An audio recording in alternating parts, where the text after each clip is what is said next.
कब्ज की समस्या सिर्फ बड़ों को ही नहीं बल्कि बच्चों को भी परेशान करती है। यदि आपका बच्चा टॉयलेट में जाकर काफी देर तक बैठा रहता है तो समझ लें उसे मल त्याग करने में दिक्कत हो रही है। पेट अच्छी तरह से कई दिनों तक साफ ना हो तो बच्चे को पेट दर्द, भूख न लगना, पेट फूला हुआ जैसा महसूस हो सकता है। हालांकि कब्ज की समस्या आम है, लेकिन बच्चों में सप्ताह में 3 या इससे भी कम बाउल मूवमेंट्स हो तो इसे कब्ज कहेंगे।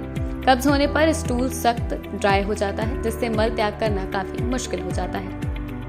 कब्ज की समस्या तब होती है जब आंत में मांसपेशियों का संकुचन मल को सिस्टम से बाहर निकालने के लिए बहुत धीमा हो जाता है, या फिर मल में पानी की कमी होती है, जिससे मल नर्म नहीं होते और आंतों से बाहर निकलने में समस्या होती है।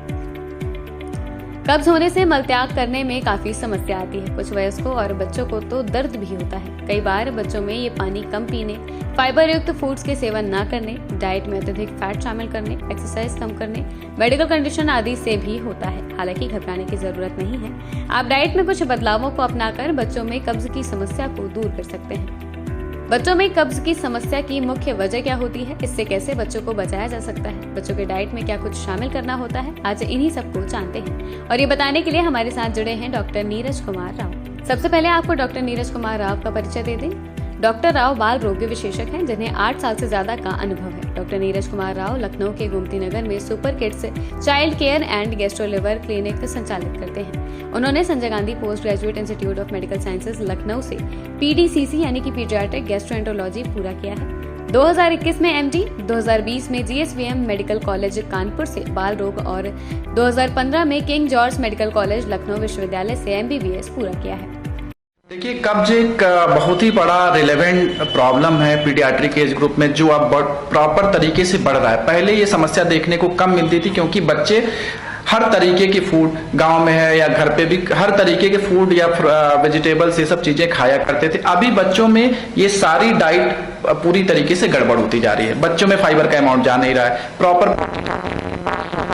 मोबाइल बच्चा देख रहा है, 2 घंटा 3 घंटा मोबाइल देख रहा है, गेम देख रहा है। तो इन सब चीजों में जैसे लंबे समय तक मोबाइल देख रहा है, तो वो उसी चीज में उनका ब्रेन इन्वॉल्व रहता है। वो नॉर्मल अर्ज, नॉर्मल मूवमेंट पॉटी का है, तो उस चीज को बच्चे होल्ड करने की कोशिश करते हैं कि पॉटी ना करें, तो वो धीरे धीरे करके कड़ी हो जाती है।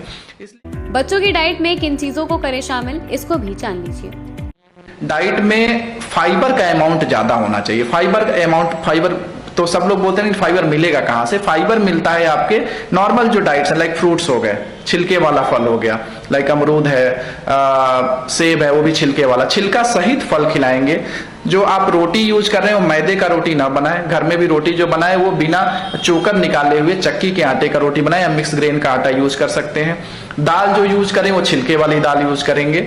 और सलाद की मात्रा बढ़ाएंगे खाने में, जैसे रफेज उसको बोलते हैं, तो जैसे गाजर हो गया, मूली हो गया, तो इन सब चीजों का मात्रा, सलाद की मात्रा बढ़ाते जाएंगे। तो इससे क्या होता है, बच्चे के बॉडी में एम्पल अमाउंट ऑफ फाइबर जाता है। फाइबर जाने से क्या होता है कि उसकी पॉटी का बल्क अच्छा बनता है, और जब बल्क अच्छा बनेगा तो पॉटी खुल के होगी। दूसरी चीज, और किन चीजों पर ध्यान देने की है जरूरत, कि बच्चों को जो ये मोबाइल और स्क्रीन पे जो एडिक्शन होता जा रहा है, तो वो बच्चे अपनी पॉटी को रोकना शुरू कर देते हैं। तो ये एडिक्शन उनको हम लोगों को समझाना है कि मोबाइल इतने टाइम से ज्यादा नहीं देखना है, 30 मिनट से ज्यादा आप नहीं देखेंगे। अदरवाइज आप देखते रहेंगे, बच्चा अगर वो मोबाइल में ही इन्वॉल्व रहेगा तो उसकी जो नॉर्मल पॉटी का मूवमेंट है वो रोकने की कोशिश करेगा, और जब पॉटी रुकेगी तो वो कड़ी होगी, और कड़ी पॉटी को करने में दर्द होता है। तो जब कड़ी पॉटी करने में दर्द होगा तो बच्चा उस चीज को और रोकेगा। तो इसलिए एक तरीके से विशियस साइकिल हमारी कंटिन्यूअस चलती रहती है, और ये एक गंभीर समस्या धीरे धीरे करके उभर के आ रही है। बच्चों के लिए कितनी नुकसानदेह है मेयोनीज? मेयोनीज या कोई भी चीज ऐसी है जो फास्ट फूड का कंटेंट है, वो क्या करता है, मैं मेयोनीज को सिर्फ नहीं कहूंगा, और भी चीजें जितने भी हैं जो मैदे से चीजें हैं या चिपचिपी चीजें हैं, तो ये क्या करते हैं, ये आपके आंतों में लंबे समय तक पड़े रहते हैं। जो लंबे समय तक पड़ा रहेगा, चिपका रहेगा उस पे, तो वो स्टूल का बल्क नहीं बना पाता है। सेम यही कॉन्सेप्ट है फाइबर देने का और अदर चीजों को नहीं देने का। तो मेयोनीज को मैं नहीं कहता हूं, बाकी कोई भी मैदे वाली चीज है, जैसे या चिकनाई वाली चीज है या मेयोनीज ही है, तो उनको आप अगर देते हैं तो आपका बच्चा ये प्रिफर करेगा, और बाकी चीजों जो रफेज वाली है उस चीज को अवॉइड करेगा, और अल्टीमेटली वो कॉन्स्टिपेटेड होता जाएगा धीरे धीरे। ऐसे ही विशेष मुद्दों पर विशेषज्ञों की राय जानने के लिए लाइक और सब्सक्राइब करें आरोग्य इंडिया।